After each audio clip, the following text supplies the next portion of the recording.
Okay, so it has been an amazing afternoon so far, and we have already heard from a lot of women, uh, em- uh, empowering women, and we're now down to our last speaker.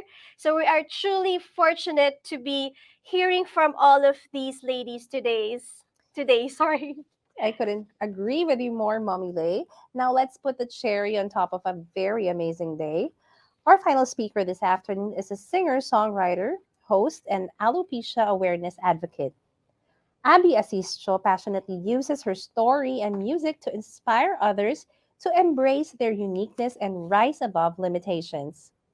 She came out bald in 2012 and released her song Beautiful to commemorate her journey and continues to spearhead campaigns and projects as founder and president of Alopecia Philippines.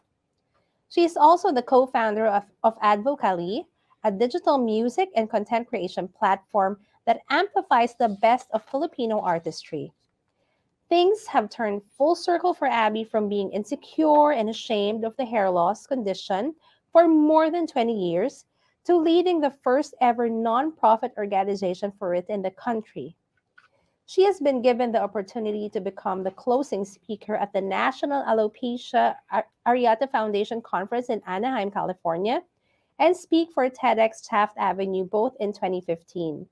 She was also invited to meet Facebook CEO and founder Mark Zuckerberg and then COO Sheryl Sandberg during the 2016 Friends Day celebration in Menlo Park, California.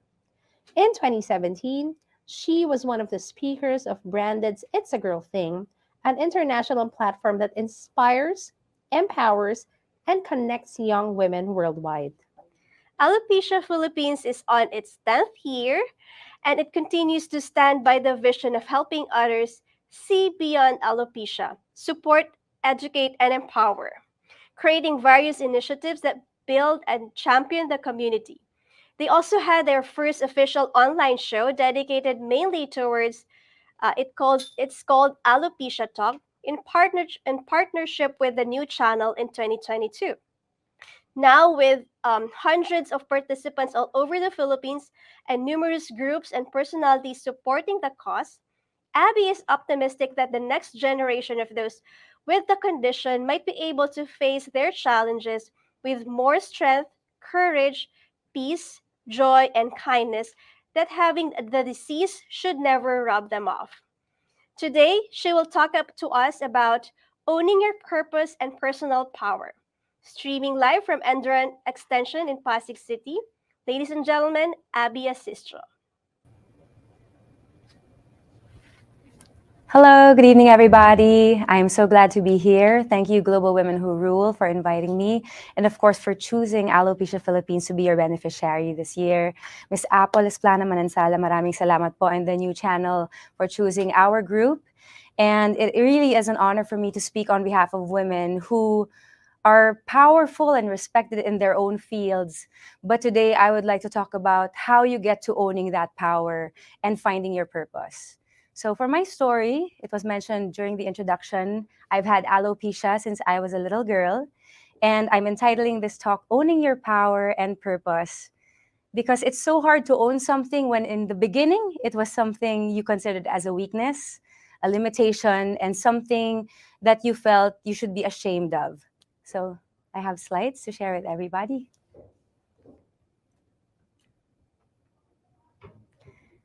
Okay, next slide, please.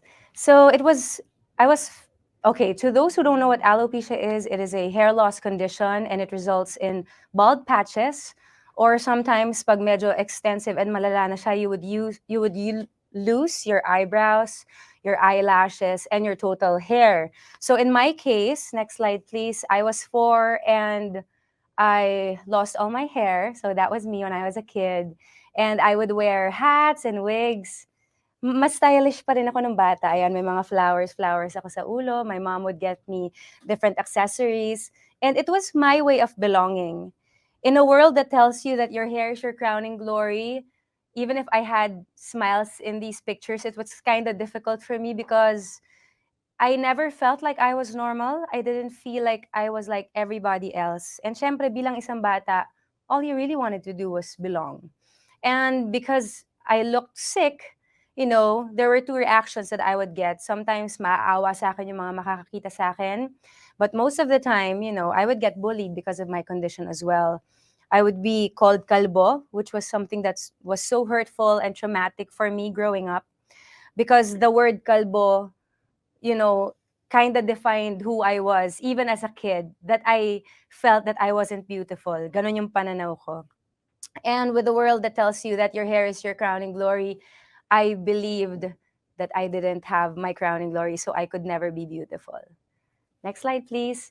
It transitioned to me being in high school and wearing wigs because it was my way of, belonging. Akala ko pag nakabuhok na ako, hindi na halata ng mga tao. And because of that, people would accept me as normal.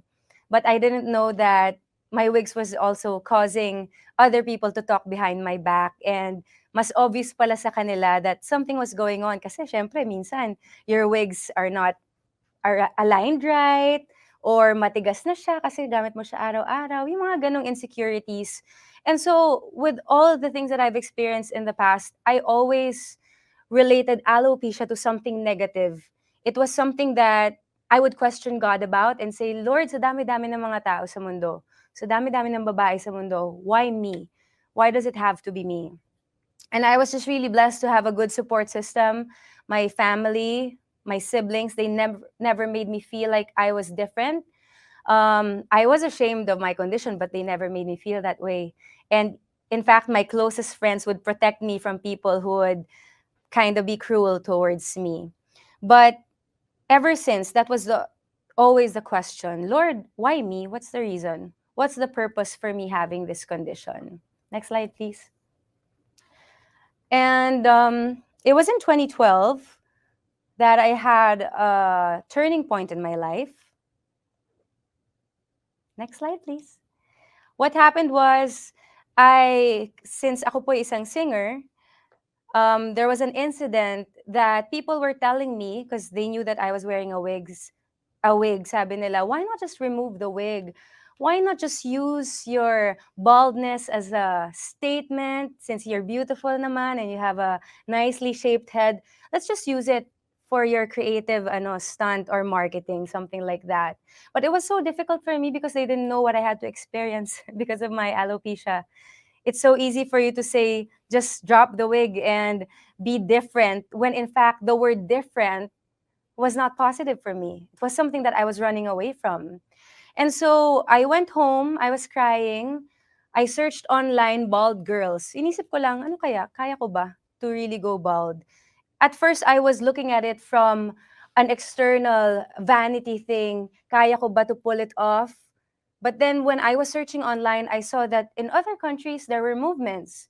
There were awareness campaigns, there were foundations, may mga summer camp para sa mga bata na may alopecia. People were giving interviews talking about how they could be bold and beautiful and brave even with no hair. And when I saw those interviews, I was crying, naiyak na ako. I was just crying kasi nahiya ako sa sarili ko na I spent 20 plus years of my life na kinakahiya ko yung condition ko. And then I saw all these movements in different parts of the world using their voice, using their platforms to help those who are having a difficult time accepting themselves. So when that happened in 2012, I had an epiphany. It was like a huge wake-up call and turning point na maybe the reason why I'm able to speak this way, I'm a singer, I have a platform, maybe that's the reason why I'm the one with alopecia. Maybe I could use my platform to actually cause awareness and at the same time show those in my community that they're not alone, that they could get through it, and that they could rise above their condition. Kasi lumaki ako nang wala akong kapareho eh. I thought it was just me. And so that day I realized that even though I can't change my circumstances, I could change how I respond to it. I could make that shift in terms of how I saw alopecia and change my perspective. I realized that I could create positive change by rising above my own fears and limitations. And since I've reached that point of acceptance, it was still very difficult. Di naman siya agad-agad. I reached that point of acceptance, then maybe it's my turn to help others go to that point as well. So I tried to be brave and courageous, and I came out bald. Next slide, please. In 2012, I made the huge decision to remove the hats, the wigs, the bandanas, and say, this is me. Stripped, we had a concert. Yun yung title kasi it was a stripping away not just of the accessories, the hair pieces, but really a stripping away of all the fears, the doubts, and negativities that I related to having alopecia. I didn't want to carry that with me anymore. And I wanted to see myself the way I really am, which was beautiful and complete with or without hair. Next slide, please. Since I came out bald, it is our at our 10th year. Pero 20, di ba? Abot tayo dun after 10 years. But right now, it's our 10th year of Alopecia Philippines, and so much has happened. Before, akala ko mag-isa lang ako. But when I came out, I got so many messages online. They were opening their heart out, telling me their stories. Akala ko po mag-isa lang ako.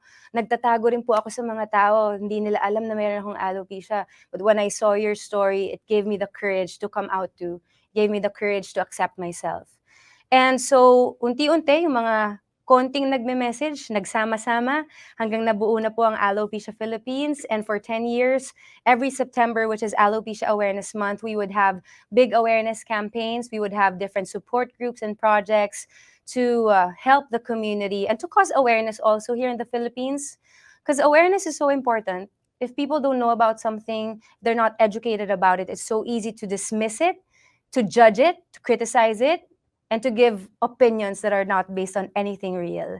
And so, thank you also, Global Women Who Rule, for choosing Alopecia Philippines as your beneficiary. It means a lot to the group, giving us this platform. And next slide, please. Since nabuo yung grupo, I've also been invited to speak at the National Alopecia Areata Foundation in California in 2015. Na nung umiiyak ako dahil pinagkakalbo ko ng mga tao, nag-search ako online, website nila yung napanood ko. They were the ones who encouraged me to come out. And so, being there as one of their closing speakers, it was really like a huge 180-degree turn in terms of how I saw my condition. Nung nakita ko yung isang buong auditorium na may mga alopecia yung mga tao, kalbo sila and okay lang sa kanila, nakangiti sila. It really encouraged me that this is what we want to do in the Philippines. And that's what our group is for. Next slide, please. Also in 2016, without me knowing, a movement that started in the Philippines reached abroad also through a simple Facebook campaign. We asked people to do a AA hand sign, which stands for Alopecia Awareness. So we just asked people to post a photo, use the hashtag, and I didn't know that there's this girl from California named Rachel Regal. She saw my story. She just had alopecia at that time, and her daughter had it too. My story inspired her, and without me knowing, she wrote Facebook.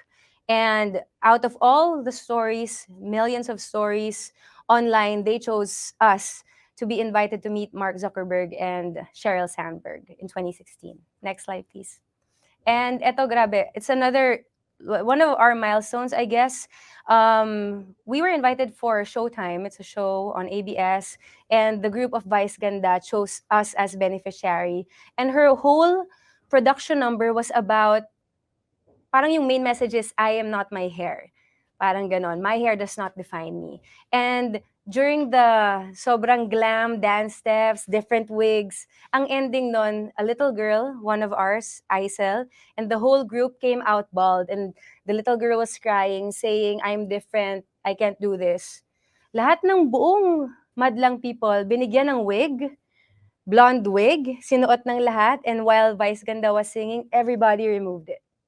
And I remember, I didn't play a part in the production. I was just watching. Assistant lang ako doon, runner, taga-makeup. When I was watching it, sabi ko, grabe, Lord, yan yung ginawa ko nung, that was what I did in 2012. And when I did it, I didn't know where it would go.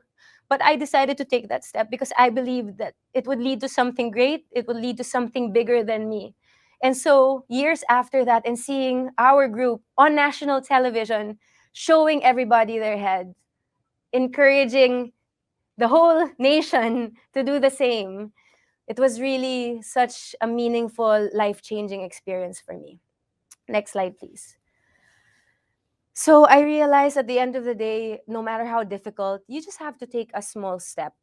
With me, the first thing I did when I came out bald was just write a status on Facebook. I said, September is Alopecia Awareness Month. And then I did the hand sign, and then I removed my wig, and then I formed Alopecia Philippines. And now, 10 years after that, grabe, minsan di na ako makapaniwala. I couldn't do it alone, and it's amazing how leaders have risen up in our group. Hindi na lang po ako yung leader, which is my dream.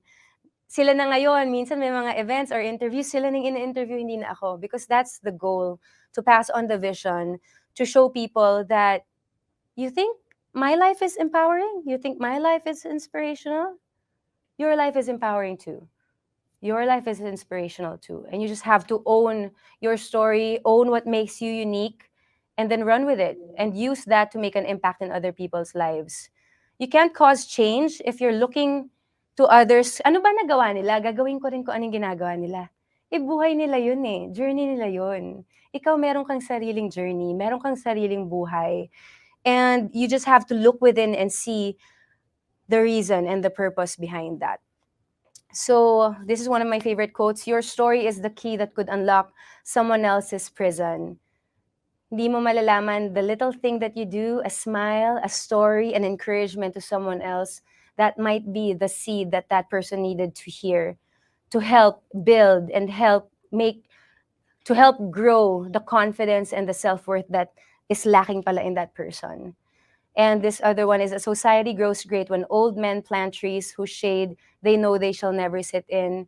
With all the 22 empowered women that were here on stage today, they were all just sowing seeds, building trees for the next generation. And I am glad to be a part of this. I'm glad to be a part of this movement that goes beyond our own personal lives, but really wants to help make society, the Philippines, and our world better. And so that's my story. Find your purpose, own your power, and take that step and be brave. You'll never know how you're going to change the world just by owning who you are. Thank you so much for having me.